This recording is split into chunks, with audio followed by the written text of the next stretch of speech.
Hello, hello. I'm Don Harkins. Welcome to the Don Harkins Real Estate Show. We are talking about home price crashes. Big headlines this week. We're also going to talk about property tax, especially in the state of Florida, and the proposal that they would be eliminated, and look at what that might do to home values, to the broader economy specifically. We're going to look at residential and commercial. We're going to talk about a new law that just passed the House 2 weeks ago and how it's affecting landlords and property managers and tenants, really. But first, we're going to lead off with this home price crash news. And you can see this headline here: widespread softening. Almost every major housing market is seeing softer pricing action than last spring. 49 of the nation's 50 largest metro area housing markets have a weaker year-over-year home price shift this spring than a year ago. And it just so happens that our Central Florida market, Orlando, Kissimmee, Sanford, is on this list. And when you look at it, what it's showing here, gray circle is year-over-year home price, and black circle is year-over-year home price. We're looking 2023 to 24 and 24 to 25, right? If you're just listening, what it's showing is that from 23 to 24, the year-over-year home price change was 4.2% positive, and the year-over-year home price change from March 24 to March 25 was 2.2% negative. And this article, Resi Club Analytics, a lot of people pick up this article for some reason. And so you've seen this reproduced. You'll see it reproduced on local news stations. You'll see it reproduced in blogs. You'll see agents talking about this. The first question you have to ask is, where's the data coming from? The second question you have to ask is this actually happening? And so what is the source of this data? If we look here, this chart was from Lance Lambert. He's the one that wrote the article. Source: Resi Club analysis of the Zillow Home Value Index. So the Zillow Home Value Index, Zillow being the company that started buying homes and flipping them in 2021 and subsequently lost hundreds of millions of dollars and tanked their stock price. We're still listening to them with regards to home values, apparently, or at least Lance Lambert and Resi Club are. But I like to dig a little bit deeper and look at real-time statistics, actual statistics from this market, and see if it's true. So Orlando, Kissimmee, Sanford. Well, it just so happens that we have zip code plus reports from the Orlando Regional Realtor Association. And now this doesn't look at every one of those areas, but you can see all the zip codes here at the bottom. I mean, this is a broad brush. You've got everything from Winter Park, ultra luxury markets, to Bithlo, which are very low income markets, Ventura, Taft, LFA, UCF, student housing. You got, a full mix here. So what their data, what their Zillow home price index is telling us, again, I'm going to be real quick here, an increase of 4.2% from 23 to 24, and a decrease in home prices from 24 to 25. Well, let's look. 23 to 24. You have 628 average sale price in March of 23 to 517,956 in March 24. So much larger than 4% increase here from March 23 to March 24. So you've got bad data. We know right off the bat, bad data coming in. But maybe, even though the data is a little bit different, the numbers are different, maybe the trend is still the same. Maybe we're seeing negative price growth from 24 to 25. Because after all, they were full 2% negative. Well, let's look. We've got February 24, 504,811 average sale price. Average sale price, February 25, 596,858. So this is a 20% increase in average sale price. And if we look here, it's still a 6% increase roughly in the median sale price. So we've got actual increases happening in the market, but you have Resi Club and apparently the Zillow Home Value Index out there telling consumers that home prices are falling. And the issue here is that buyers read this irresponsible stuff. They have unrealistic expectations of what they can accomplish in negotiating the marketplace and what they should be willing to pay, which makes their purchase more difficult. And sellers mistakenly discount their properties or underprice them or sell them too fast for too little because they think they're trying to catch a falling knife and the market is falling and they've got to sell quickly and it's a bad market. And that's just not the case. You say, well, Don, look, that's, just one source of data, even though it's the source for accurate data. It is one source. So let's look at another source. And let's paint with a broader brush, right? This report here, in their defense, it says Orlando, Kissimmee, Sanford. So I did the same thing. I took Orlando, Kissimmee, and Sanford. And what I found is home prices 6 months ago were $436 and home prices today are $449. So a 3% increase in just the last 3 months. And not only that, in order for home prices to fall, you have to have a lack of demand. Well, how do you know if you have a lack of demand? You have a lack of demand because you see inventory swell and days on market rise. But when we look right here, 5.8 months of inventory in this market, that's not even high inventory. That's just balanced inventory. Some people would argue it's still low inventory, marginally low inventory, but it's really not even a balanced market yet. It's still a slight seller advantage, especially when we look at, we've probably got some 500 plus K homes that have more inventory. But if we get down here into the 200 to 500, there's even less, only 5 months of inventory. So another way that you would know if prices were falling, you would see a large gap here between original listing prices and final sold prices. But you don't have a large gap. Sellers still getting 94.6% of their list price in this market area. So we've got a 3% increase in value in just the last 6 months. We've got sellers getting 95% of their list price. We've got homes selling in 64 days, which, by the way, was about the average days it took homes to sell from the entire period of 2012 all the way up to 2019. And you have a pending ratio of 23%, which is high. That means for every 10 homes that have a for sale sign, 2 of them, 2.3, have a pending rider on it. That's good absorption. That means new homes that are getting listed are getting purchased as well. And maybe I'm being too hard on Zillow. It's no secret that I'm a Zillow hater because they've been ripping off and misleading consumers, home buyers and sellers alike for years and incentivizing agents to hire inexperienced, immature, and undertrained agents to go out and do the hard work of a realtor while some team leader sits in an office somewhere and pays an admin to do all the negotiating and paperwork, ultimately just ripping off buyers and sellers so that some drunken team leader can get rich. But beside the point, maybe I am being too hard on Zillow. And maybe they don't have inaccurate data. If they do have inaccurate data, it's probably not just in one place. So here we have Florida housing market. The average Florida home value is $389,400, down 3.2% over the past year, and goes to pending in around 45 days. I mean, virtually everything about this is incorrect. This is just it. The average price is not $389,400. It's much closer to $420,000, $430,000. Prices are not down 3.2% over the past year. Most markets, the vast majority of markets, they're up around 2%.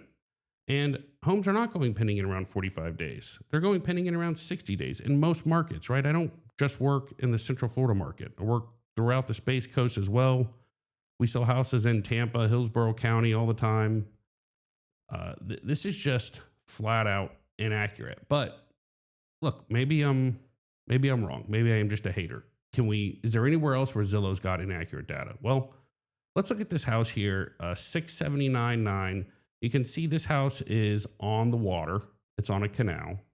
And Zillow has gotten into the habit of taking this data and in an effort to, by the way, like they're just doing anything they can to try and get people to spend time on their site because people are flocking to homes.com in droves and abandoning it because Ultimately, like they don't want to get spammed by these people that are paying to advertise. They don't want to get 30 calls in 2 days because they click request tour and some teenager is just got his license 3 months ago, nothing else to do, is going to call them all the time. They don't want to get advertisements when they're clicking through. Like they just want a better experience. So they're going to homes.com. But one of the things Zillow's doing is they're trying to throw all this extra information out there to try and get people to use their site. So they've got this flood factor, 9 out of 10, fire factor, wind factor, air factor, heat factor. Well, why is this relevant? Well, my thought was if Zillow's so horribly inaccurate with home value data that is now trickling out to other sources, it's being regurgitated and repeated, then I can probably find inaccurate data somewhere else. So I started to look. And what I saw here is this flood factor. I happen to know this neighborhood was built by and dug by the Army Corps of Engineers. It sits well above the floodplain. But Zillow is saying it's got a 9 out of 10, an extreme flood factor. And when you look at the map, my goodness, it certainly looks like a high flood factor, I have to admit. So future risk, 66% chance of flooding, 1 inch, 95% chance in the next 15 years that you're going to have a flood. Well, then we go to FEMA, who actually creates the maps that this data is derived from. We look at the actual real-time current FEMA map for the same exact property. And what we find is it's actually not an extreme flood risk. It's not a 9 out of 10. What we find on FEMA's site is that it's actually not even in the 500-year floodplain. It has no chance of flooding even in the next 500 years. It's not in the 100-year floodplain. It's not in the 500-year flood. It's not in any floodplain. This house is super high, super dry. Yes, it's on a canal, but the canal is insulated. It's not a tidal area. The only inlet is right here, and it's locked off with a lock system. There's no storm surge if storms come through here. So, sure enough, what we find is that Zillow is good at one thing. They're good at tricking you into giving your contact info, spamming the hell out of you until they get you on the phone, selling you overpriced mortgages, putting you with inexperienced real estate agents, and convincing you to transact as quickly as possible, even if that means overpaying for a house or selling your house for far less than it's worth. Zillow's great at those things. Outside of that, knowing what homes are worth, well, they're terrible at that. We saw that with their stock price crash and the failure of the Zillow iBuyer program. Knowing if your house has any chance of flooding, they're obviously horrible at that. Knowing what the broader market's doing, yeah, they're horrible at that too. And they demonstrate that consistently. But all this got me thinking, would it be so bad if home prices were falling? And in fact, should we be happy if home prices are falling? And I wanted to go and look and try and find somewhere where home prices might be falling. And I always feel like the canary in the coal mine is the short-term rental market. It's very volatile. You have to have disposable income to play in this market. You have a lot of high turnover. You got to have good economic circumstances, a lot of extra money for people to be traveling and booking these homes and booking airplanes and park tickets and whatnot. So I went to look at the reunion market, and it is a stark contrast, I will admit. 14.9 months of inventory versus what we see in the greater Orlando area, 5.8 months of inventory. This is a market where you would think, okay, prices should be coming down. What about a pending ratio? We had 23 out of 100 for sale signs have a pending rider on them. Here, only 6 out of 100 for sale signs in the ground. When you drive around the neighborhood, only 6 per 100 are going to have a sale pending rider hanging on it. So that's pretty low pending ratio. Days on market, nearly double what we saw in the greater Orlando area. So instead of 60, we've got 110. And then original list price to sold price, we've got 90.3 versus 94.5. This is a market that is more susceptible to a flat year-over-year price or a marginal decrease in price than the greater Orlando area. But we have to go to the extreme at risk, very hyper local, small, densely speculative investor owned areas to find this sort of activity happening. The owner occupied traditional vast majority of homes, we're not seeing this picture at all. But even here, ironically, you don't have home price decline. $622,611 was your average sold price in December. Moving forward, $696,685 average sale price in May. Now it did get down in March, 615.4.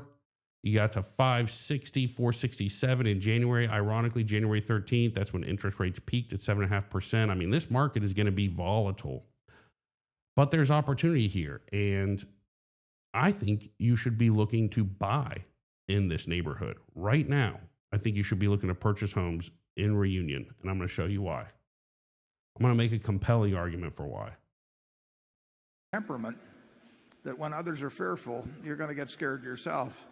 You know, you are not going to make a lot of money in securities over time in all probability. And that, people really, if they didn't look at quotations, but of course the whole world is urging them to look at quotations, and more than that, do something based on small changes in quotations. But if you didn't, think how much more rational, we've talked about it before, but think how much more rational investing in a farm is than the way many people buy stocks. So the application here is like a quotation is similar to a list price or a sold price, right? It doesn't really have anything to do with the inherent value of the home or its ability to generate income as a short-term rental or the value of its location or the soundness of its structure, right? It's whatever current price it's trading at any given point in time. If you buy a farm, do you get a quote next week? Do you get a quote next month? If you buy an apartment house, do you get a quote next week or month? No, you look at the apartment house or the farm and you say, I expected it to produce so many bushels of soybeans and corn, and if it does that, it meets my expectations. But they buy a stock and they think if it goes up, it's wonderful, and if it goes down, it's bad. We think just the opposite. So, this was like a famous Warren Buffett quote, right? Be greedy when others are fearful. You want to buy when others are selling. And it's hard to apply that in real life. But I'm going to tie this into property taxes. I'm going to tie this into inflation and interest rates and show why I think truly this is more applicable right now than maybe it ever has been before in the housing market. So here's what Ron DeSantis just said on May 7th, a week ago today, about property taxes. I called for property tax relief. Most of this obviously is local. We know that, but there is part of it that the state mandates for what's called required local effort for education. I've proposed we have the money to fully fund the education budget, and we can send you a rebate on your property taxes this year. People could get, and we'd only do it for homesteaded Floridians. I could do it for the snowbirds, but you could get a rebate on property tax between $300 and $1,000, depending on the way the package would go. Isn't that something that would be beneficial? And then we're going to build to do a property tax relief on the ballot in 2026. So what he's talking about, property tax relief on the ballot in 2026, that's going to have to be a constitutional amendment in the state of Florida. It has to be voted on broadly, get 60% approval, and that would eliminate property taxes altogether. Governor DeSantis has made the case that if you buy a TV, you pay sales tax on it, you bring the TV home, you don't have to pay tax on it every year to continue watching the TV. You pay tax when you buy it, when it transfers ownership, and you own it. He's made the case that it should be the same for property. I agree. I also think you should not have to pay property taxes and rent your land from the government every year. Now, I also recognize there's about $20 billion in property tax revenue that has to be replaced if we reform this method. Some people have made suggestions that, people who are strong opponents of Governor DeSantis, and I'm a property tax advocate. Let me just say that. I'm a property rights advocate, right? I'm not a Republican or Democrat. I'm a property owner's rights advocate, first and foremost. But if you oppose Republican Governor Ron DeSantis, who's doing a Second Amendment tax holiday this summer, then theoretically you oppose the widespread purchase and sale of firearms.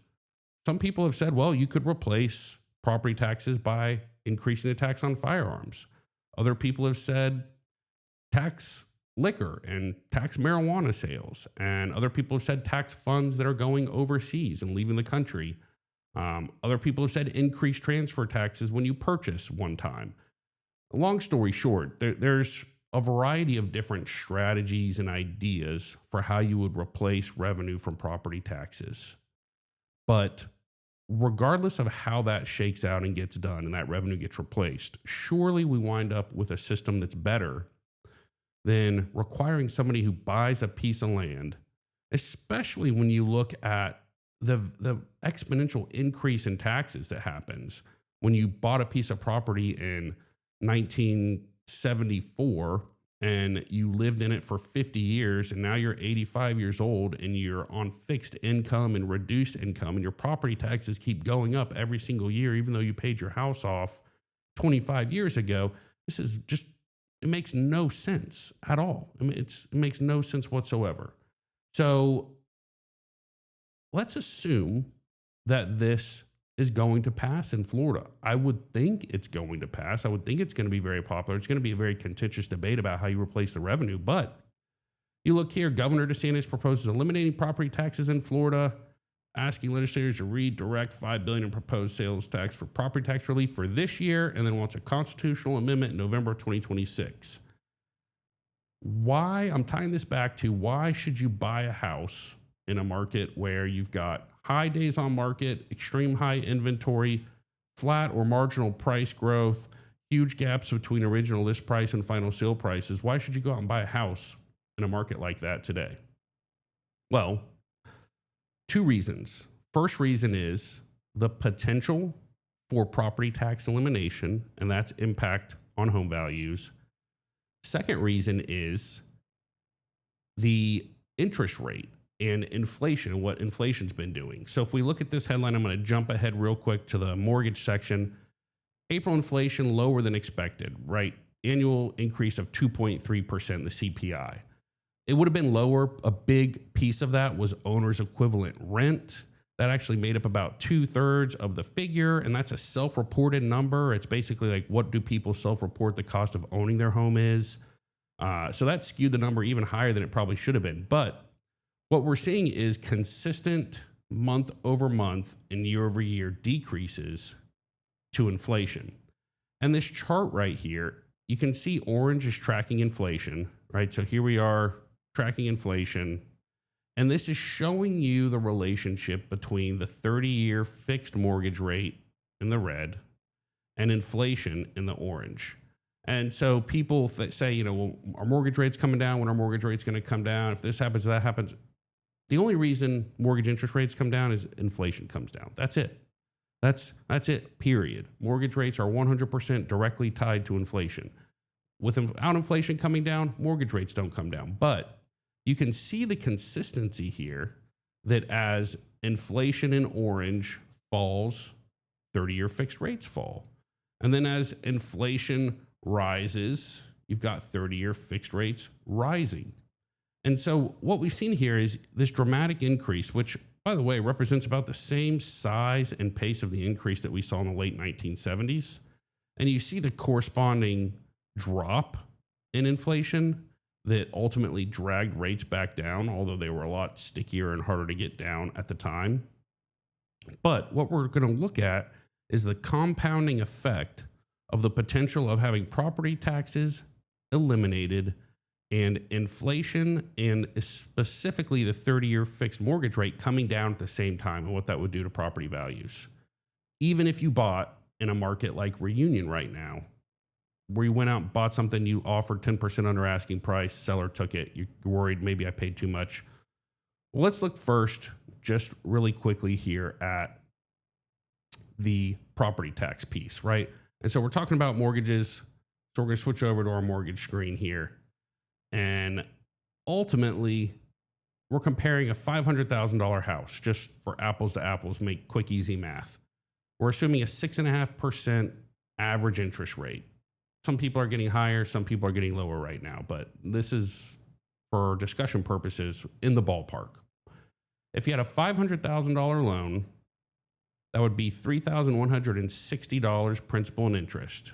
If you had property taxes at 1.5%, which is a very good rough rule of thumb in our marketplace, you've got $625 in monthly property taxes, $300 estimate for HOA insurance. You're looking at a total payment of $4,085. Well, let's say you eliminated this 625 line item and you took that to zero. And you said, well, if you don't have to pay the property taxes, what could a buyer then afford to pay for the house? Or how much more could a buyer afford to borrow? How much more could they afford? How much more could a seller sell the house for to a buyer that had the same budget? Well, the answer is $600,000. We're talking about a 20% increase in purchasing power and borrowing power when you eliminate the 1.5% roughly sales tax. So what does that look like on a $600,000 loan? $3,792 principal and interest, zero taxes, same HOA and insurance estimate, $4,092. And here's how this compounds with a fall in interest rates. You've got baseline interest rate, let's say 7%. Annual taxes 1.5%, insurance at 0.5%. You got a $3,000 budget, you can afford $425. If that rate drops by 1%, now you can afford $472. You can afford 11% more for the house. If you have taxes repealed and you're at 7%, you can borrow $515. But if you have taxes repealed and a 1% drop in the interest rate, you can now afford 35% more for the house. You can afford to pay $574,000 and have the same payment you would have had at $425,000.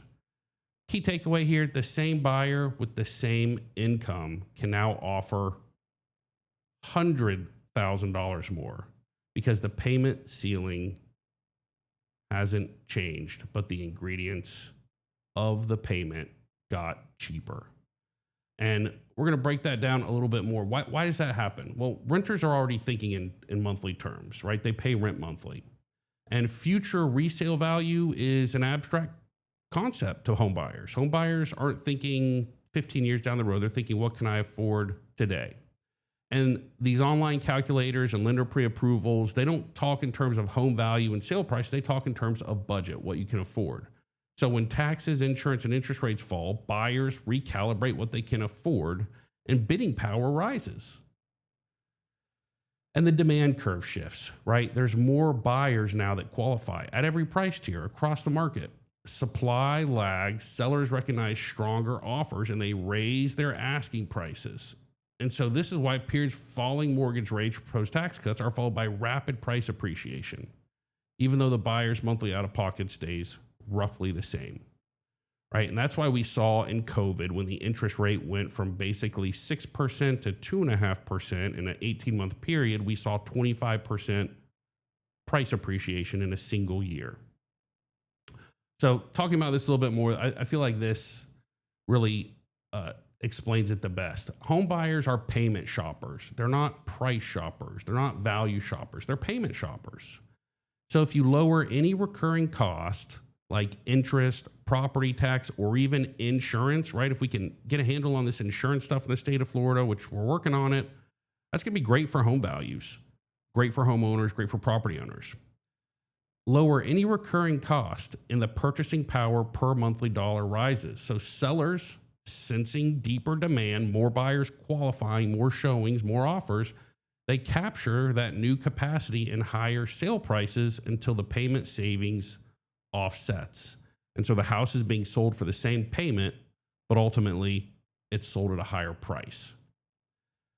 This doesn't just impact residential property owners. And this is why I think this property tax thing is going to get passed, is because all your shopping mall, theme park, hotel, stadium, huge apartment complex owners, all of the owners of all these major institutional buildings and Class A high-rise office buildings, they get an even bigger benefit, right? Not just because it's a larger, more expensive property, but it's a better percentage. It's a better percentage than a 20% increase in power or value, purchasing power or value. So here's how it works. Commercial properties priced off a cap rate, not based off of comparable sales. Basically, lenders, banks, they lend based off of a cap rate, the property's ability to generate income. So, in this example, you take a building that nets $100,000 a year and sells for $2 million. It has a 5% cap rate. The NOI is your income after operating expenses, and that includes property taxes. So you got your rent minus utilities, maintenance, management, property taxes. That gives you your NOI. When you remove the property taxes, so say that on this particular property the taxes were $300,000 a year, the NOI jumps. So instead of the NOI being $100,000, it's now $130,000. What does that do to the cap rate? Well, the higher NOI at the same cap rate forces the price up. So investors in the area still expect a 5% cap rate and are willing to pay for it, and banks are still willing to lend on it. But you look at the new value, NOI divided by cap rate, 130 divided by 0.05. Now you have a $2.6 million valuation on a property that was previously $2 million, and that's overnight. That's an overnight change. The property doesn't even have to sell for a commercial or an institutional owner to go out and refinance with a higher NOI. So $600,000 in extra value, right? This is what I was talking about. This is a 30% value jump overnight. Remarkable. And when you propose a piece of legislation or an idea and bring it out in public discussion and start having conversations around it that has this kind of wealth building potential overnight for people with the kind of money, wealth, and power that we're talking about, you're likely to see major lobbying efforts. I think this is likely to get passed. Bottom line, no property tax, higher NOI equals higher price until the cap rate settles back to normal. Same dynamic applies across office, industrial, retail, resort properties. Everyone bids more because each dollar of rent now drops straight to the bottom line. And that's why I think you should be going out today and trying to buy properties that look like they're stagnant. Because imagine if you come into this marketplace where you've got high inventory, right? 14.9 months of supply. You've got homes that are sitting. You've got sellers that are willing to negotiate 10% on the price or more. You come in here and you pick up a great property at a great price, and then imagine what happens. Let's just say, look at the average price, $696. Imagine what happens if you're sitting here in December 2026 and the mortgage rate is 1% lower and there's no longer property taxes in the state of Florida beginning January 2027. Imagine what that does to your value, the value of your property that you bought just in a matter of weeks, a matter of a couple months. Now, let's say none of that happens. Let's say interest rates stay where they are and we don't get rid of the property taxes. Well, buy right, come in here, negotiate hard. You got 15 months of supply. There's deals out there. There's great houses out there. Buy the house for the right price from the right seller, negotiate hard, get a great deal. January 2027 comes around. Those two things don't occur. Property's breaking even, barely paying for itself. Turn around and sell. You'll sell for what you bought it for. No harm, no foul. But you've got an opportunity not only to pick up a great house that could actually perform quite well today out of the gate, but you have an opportunity to buy today in a market that I don't think is really reflecting or pricing in the potential for a steep and sudden value increase over the next couple of years. So we talked a little bit about inflation stuff, mortgage stuff. Rates are kind of stagnant the last 4 or 5 weeks. They're bouncing around back and forth, but we're sitting around 6.5% on average on the index. I'm putting this up here because we just got this today from a lender, one of the lenders that we broker to, or one of the wholesale investors we broker to, UWM. This was a loan from a disabled veteran borrower. We have him locked at 5.99%. That would not be your rate. That's not a rate quote. That was just their rate. But I'll say this, that's a below index rate for this borrower. Veteran borrower, locked at 5.99.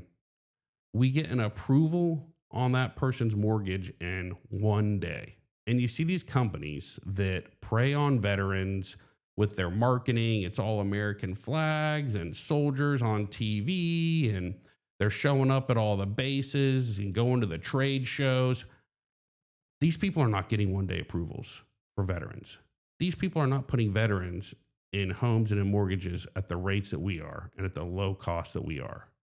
So I'm just putting this up here because it was real time. It was top of mind. And I'm just thankful that we're able to turn loans around so fast for borrowers, remove all that stress from the deal, and let them just focus on going on with their lives and buying the home, knowing that they're getting a great price and a great benefit using that VA mortgage. Don't fall prey to this marketing stuff around veterans. This here new law just passed actually, I think 2 weeks ago, maybe 1 week ago. Act relating to the electronic delivery of notices between landlords and tenants. So big news for landlords, big news for tenants, but property managers, landlords, this is huge. So authorizing a landlord to electronically deliver notices to the other party if certain conditions are met. What are those conditions? Landlords and tenants, they have to opt in to exchange legally required notices via email. They have to have a standardized addendum or form that clearly explains electronic notice option. They have to give the option to withdraw from that, and they have to have some sort of electronic delivery confirmation. This is huge. Let me tell you what's been going on if you're not a landlord currently, or you're thinking about buying a property. What's been going on is, let's say a tenant misses a rent payment 10 days that go by. You have to drive to the property and serve a notice, tape something on their door, knock on the door, get screamed at, yelled at, told off. They don't pay again. You have to drive back again, post another notice. They still don't pay. You have to drive back again and post another notice. You have to do this 4 or 5 times before you have evicted a tenant. Driving to the property, risking these violent, contentious confrontations with the tenant at the property, risking getting, mauled by a dog or, in some sort of altercation, having people say they never received it, you didn't send it, it got damaged in the rain, did you send it, did you not send it? This is an incredible evolution of Florida landlord and tenant law that is really good for all parties, right? If you're the tenant and you're not paying your rent, look, the landlord or the property manager should not have to drive to your house to tell you to pay your rent. This is just getting with the times, getting with the new century, but it's a major change in policy. This has been an ordeal. There are services that do this, cost a lot of money, process servers you have to send out. So a huge benefit. If you are a landlord and you need these forms, let me know. If you're a property manager and you need these forms, let me know. If you are thinking about using professional management, then give me a shout. I want to talk to you about how we can streamline some of this, make it a lot easier for you.